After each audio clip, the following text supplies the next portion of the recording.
Natin yung araw na to, yung update sa grupo, tapos pangalawa, yung pinapagawa natin bagong jersey natin.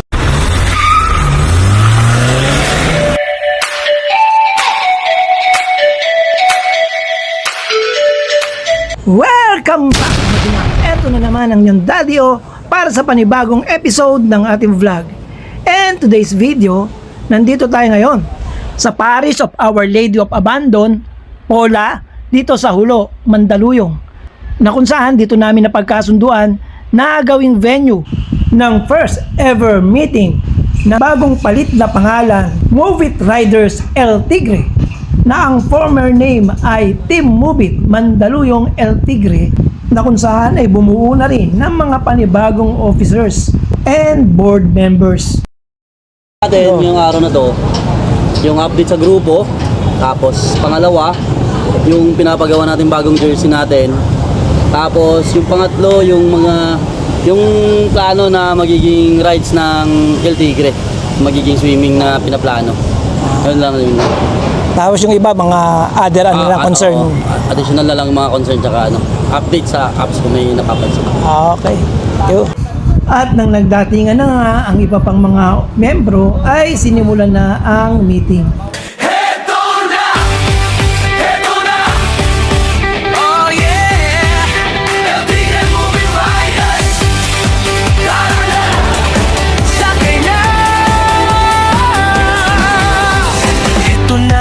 Ng El Tigre, Move It Riders,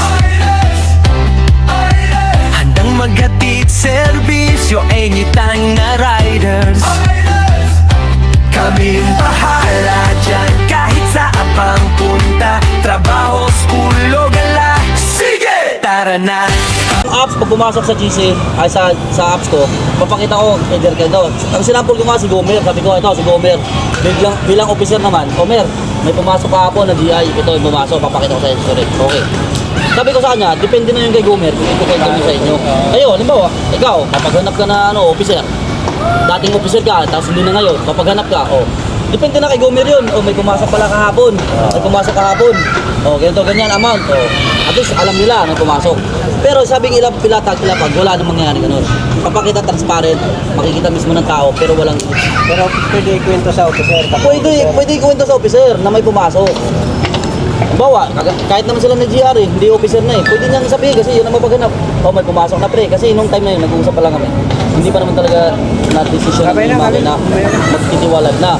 Sabi ko, ganun ang mangyayari kasi sa GI natin, buddy. Pag may pumasok na GI, papakita ko sa mga officer kung sino interesado. Sabi ni buddy, hindi, pangit yun, kasi pag ako, halimbawa, magtatanong ako dyan sa'yo, may pumasok na GI, magmumukha naman akong mukhang pera niyan. Kasi ba't ako maghahanap ng GI sa'yo? Kasi pag lagi ako magsasabi, may GI na ba? May GI na ba? Di parang mahiya na ako, di mukha akong pera niyan.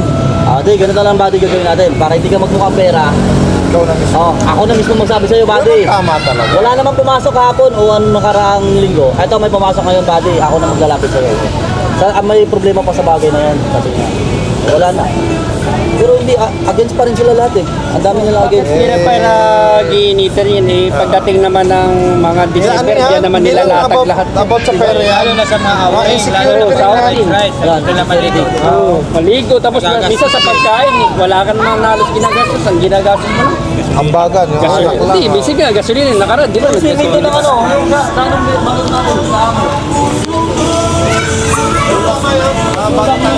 bakit natin sa amin. Maganda nga yun, magiging okay pag naka-uniform na kakaroon naman. Yun ang plano ko. Hindi magkakaroon na rin sa wala pang uniform para... Pwede naman pa alam natin na kakapusin ang ano natin. Sa'yo na. Kahit hindi naman natin na Pero ang budget talaga ng pagkain, meron yan. Sa alak lang tayo. Pagdating naman sa ganyan, kahit nga Kagad, gumagastos pa ka 1,000 sa anak. magkano yun? Magkano? Yung sa Danumba, ticket na nag-swimming tayo, magkano yung sa school? 11,000 yun. Pero yun, nire-repeat ko pa yan. Kaya inanong pa yan. Nasa logbook yan mga At nang matapos ma-discuss ang iba pang concern at iba pang agenda ay natapos na ang meeting.